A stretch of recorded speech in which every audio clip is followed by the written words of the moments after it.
joining the Western Athletic Conference, and here's what I'm getting most of the questions about from fans. Is there going to be football? Probably not. Okay. Probably not. We have 22 NCAA Division II athletic programs, and we have wonderful opportunities for our student athletes, both on the women's side and the men's side. Football is an expensive proposition. You got to put a lot of money into it. It takes away from other sports programs. It's a long-term kind of a proposition, and we're thinking of Marquette and Xavier and Gonzaga, those private universities that are about 10, 15,000 students that have excellent academic reputations, real strong athletic programs, but especially very strong men's basketball programs. That's going to be the focal point for Grand Canyon. How did the WAC come about? You and I have had conversations for the last 4 years of conference affiliation.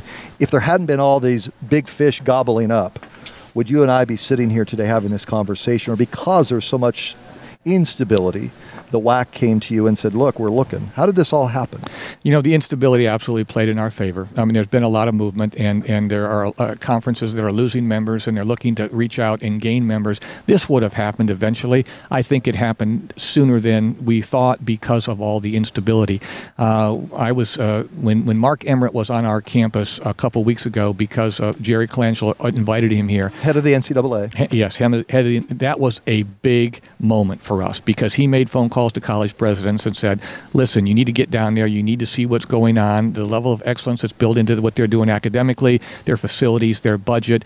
This is the 6th largest market in the country. There's only one Division I player. In places like Philadelphia, there are 5 Division I players in one city. And so it was important for them to see that and to recognize the value that we can bring. We can bring what Grand Canyon brings to the table, but we can also bring what Phoenix and Arizona brings to the table. And television market, and media coverage and attention to an additional recruiting market for schools that come in here with their teams. And so all those things make us an attractive member.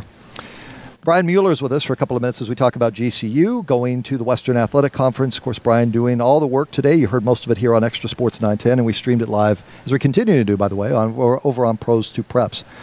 When you sat your coaches down, doesn't have to be Russ, who's coming here to do his weekly show in a minute. When you sat your coaches down in the room and said, we're going Division I, I'm sure there was the elation, but was there the look of, oh my gosh, I'm going to need this, this, and this in order to compete? Listen, there's no question about that. Today's the fun day. Today's the easy day. We've been invited in. For us to make this pay off now, we'll get a little bump with student recruitment and student enrollment and attention because of this day. But really, to get the big bump, you have to be good.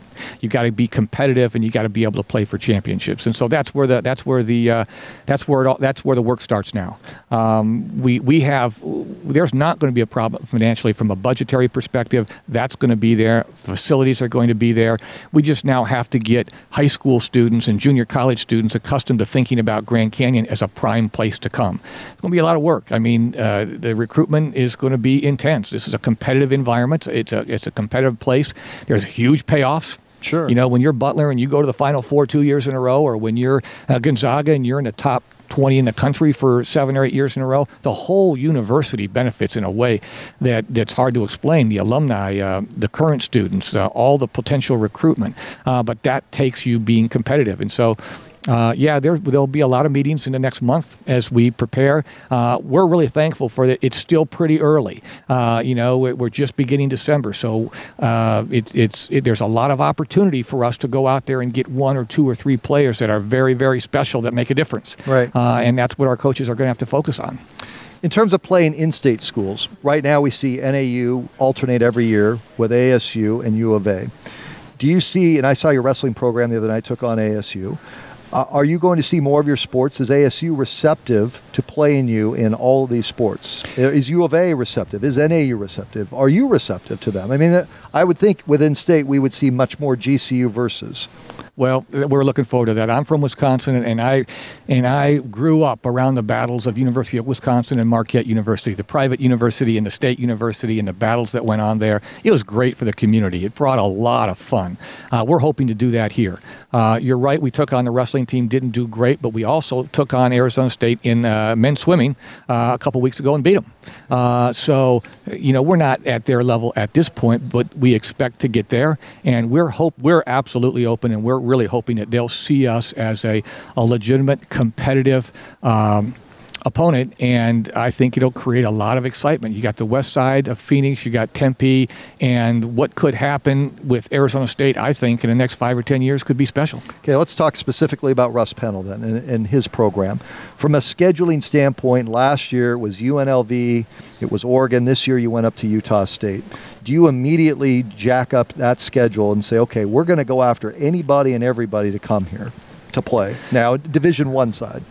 That's going to be tough. The UNLV and those games, those were games that we played as exhibitions at the Division II level, and they were happy to have us come in.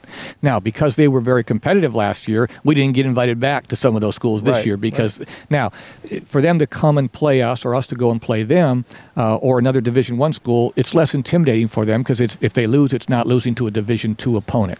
We'll have a WAC schedule. That will be the foundation of what we do, and then getting a non-conference schedule. Well, the work just started. It's not going to be easy. Right. It's not going to be easy. There's going to be a lot of work that has to go into that. We're not going to have really favorable schedules for a couple years.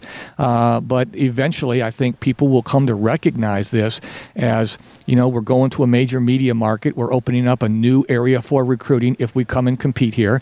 And so we got to use Phoenix, and we got to use Arizona. We got to use our facilities, and we got to use our financial resources to start building that schedule. And over time, it'll happen. It's going to be tough the first couple years. Sure, you're going to have to go there more than them coming here. Absolutely. That's the way it's going to be. We'll do 2 games with you, and you'll go there, and we'll give you a payday, and we'll beat your head in. That's their thought.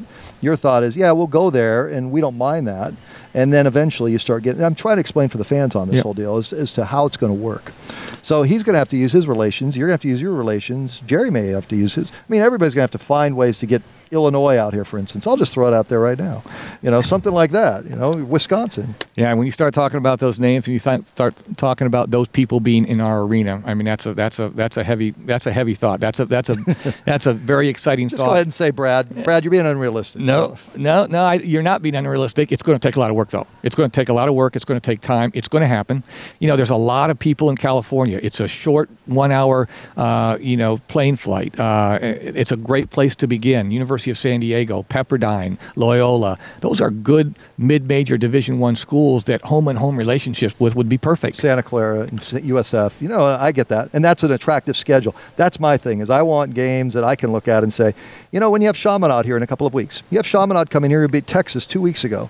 That's a terrific story. And Chaminade's going to come here, and guys are listening to me right now that are basketball fans know full well. You telling me Chaminade's coming here, the giant killer that beat Ralph Sampson? Yeah, that's Chaminade. Thanks for bringing that up. That's what you need, though, to create that buzz. Absolutely. Thanks for bringing that up. That's going to be a good kickstart for us. When people come in here and they see the enthusiasm of our fans, with the enthusiasm of our cheer section, our band, when they see the production that goes on here in a basketball game, I think they'll get hooked. And the Chaminade game would be a good one to come out and experience what goes on here at Grand Canyon. There's a lot of enthusiasm for this. Appreciate you coming by. Stay well. Thank you very much, Brad. Brian Mueller with us from GCU.